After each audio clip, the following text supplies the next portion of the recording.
नमस्कार, इन खबर देख रहे हैं आप। मैं हूं आपके साथ मिशा बाजवा चौधरी। मेंबर पार्लियामेंट साध्वी प्रज्ञा ठाकुर एक बार फिर से कंट्रोवर्सी में घिर गई हैं। वो ऐसी बेतुकी बात उन्होंने कह दी है जिसको समझ पाना और उससे कॉम्प्रिहेंड कर पाना आसान नहीं है। मेरे साथ रितिका भी इसी खबर पर चर्चा करने के लिए आई हैं, लेकिन इससे पहले आपको बता दूं कि उन्होंने कहा क्या है। वो उनके जो बयान है वो वैसे भी काफी रूढ़िवादी अंधविश्वास को से प्रेरित नजर आते हैं। इस बार भी कुछ ऐसा ही कहा उन्होंने। कहा कि दरअसल बीजेपी नेताओं के असमय निधन पर उनका ये टिप्पणी आई है। उनका कहना है कि ये विपक्ष की मारण शक्ति का प्रभाव है जिससे बीजेपी नेताओं की असमय मृत्यु हो रही है। तो ये बात उन्होंने कही है, और ये कही है पूर्व वित्त मंत्री अरुण जेटली और एमपी के पूर्व मुख्यमंत्री बाबूलाल गौर की श्रद्धांजलि सभा जो हो रही थी उसमें पहुंची थी वो, और उन्होंने हवाला दिया अपने महाराज जी का और कहा कि ये सब जो हो रहा है ये मारक शक्ति है जो ऑपोजिशन की, जिसकी वजह से इस तरह की असमय मृत्यु हो रही है। और रितिका, सबसे बड़ी त्रासदी ये कि ये बयान उस वक्त आ रहे हैं, एक तरफ भारत का चंद्रयान 2 जो इंडिजीनियस हमारी पूरी एक हमारी साइंस ने तरक्की कर ली है, उसके एवज में चंद्रयान 2 इस वक्त 7 सितंबर को मून पे टचडाउन करने वाला है, सॉफ्ट लैंडिंग करने वाला है। एक तरफ हम चांद को छू रहे हैं और दूसरी तरफ हम इस तरह की अंधविश्वासी बातें हमारे सांसद कहते हैं। मेंबर पार्लियामेंट जब इस तरह की बात कहते हैं तो और भी ज्यादा हैरत होती है, शौक लगता है। मुझे लगता है आज भोपाल की जनता जरूर सोच रही होगी कि हमने ये कैसे चुनाव किया था और किस तरह की हमने अपनी सांसद भेज दी है पार्लियामेंट में। लेकिन इसको लेकर एक बात से की क्लैरिटी रितिका से ले लेते हैं। रितिका, बहुत लोग कह रहे हैं कि साध्वी प्रज्ञा ने इस बार भी माफी मांग ली है। वो हर बार बेतुके बयान देती है और माफी मांग लेती हैं, कैसा हुआ है क्या? बिल्कुल, उन्होंने अफवाहें ऐसी चल रही हैं, कुछ हिंदुस्तान या बाकी के न्यूज़पेपर्स ने ऐसे आर्टिकल्स डाले हैं जो वो कह रहे हैं कि उन्होंने माफ़ी मांग ली है।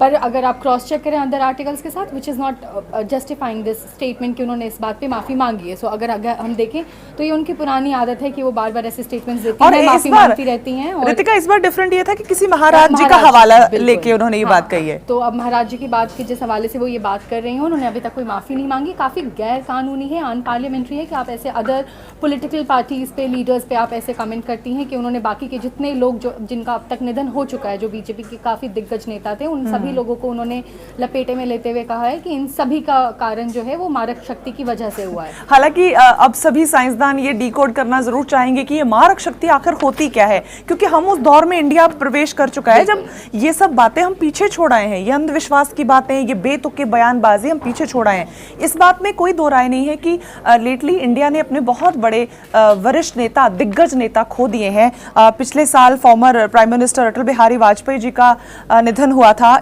इस साल हमने काफी कद्दावर नेता खो दिए हैं। अनंत कुमार जी खो दिए हैं, मनोहर पर्रिकर, सुषमा स्वराज और अब अरुण जेटली हमने खो दिए हैं। लेकिन इस तरह की बात कह देना अंधविश्वास को से प्रेरित जो लगे वो अपने आप में शर्मनाक है। और वो भी मेंबर पार्लियामेंटेरियन जब कहता है इस तरह की, वो एक बहुत ज्यादा सिचुएशन को खराब कर देता है। एक दो उनके बयान मुझे इस मौके पर याद आ रहे हैं जिनका स्पेशल मेंशन में लेकर आई थी कि ये पहली बार नहीं है कि साध्वी प्रज्ञा इस तरह की बेतुकी बात कर रही हूँ। इससे पहले वो हमारे आईपीएस अधिकारी हेमंत करकरे, शहीद हेमंत करकरे के बारे में भी बहुत ही बुरी बात कह के, बहुत ही शर्मनाक बात कह के वो कंट्रोवर्सी में फंस गई थी। लेकिन उस वक्त क्या हुआ था, बीजेपी ने उनसे किनारा कर लिया था और उन्होंने वापस शाम तक माफी मांग ली थी। इस खबर में ऐसी ही बेतुकी बयानबाजी उन्होंने गोडसे को सबसे बड़ा देशभक्त बताकर भी की थी। लेकिन उसमें भी यही था कि तब चुनावों के दौर में ये सब कुछ हो रहा था।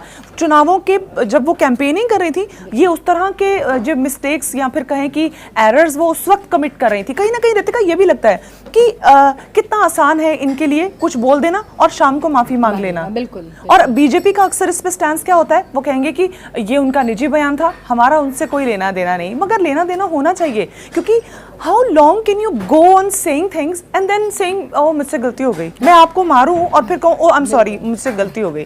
सो how far is that true, you know, how far is that all right, how far is that all right.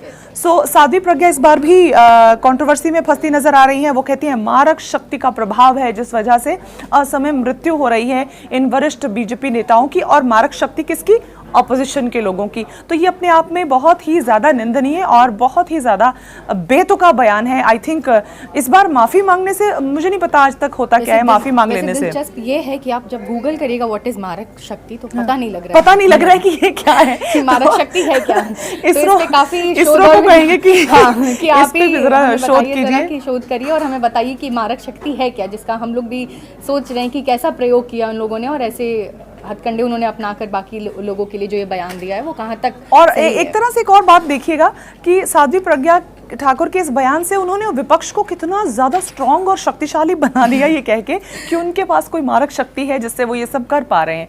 ये शर्मनाक है। इस पे हम बस इतना ही कहना चाहेंगे कि हमारे मेंबर पार्लियामेंट जो होते हैं उनको हमने उन पे विश्वास जताया होता है और उनसे हम उम्मीद करते हैं कि वो इंटेलिजेंट बात करेंगे, वो कॉमन सेंस रिच बात करेंगे। इस तरह के अंधविश्वास की अब मुझे नहीं लगता हमारे देश में कोई जगह है। बहुत बहुत शुक्रिया। इन खबर चैनल को सब्सक्राइब करें और बेल आइकन दबाना ना भूलें।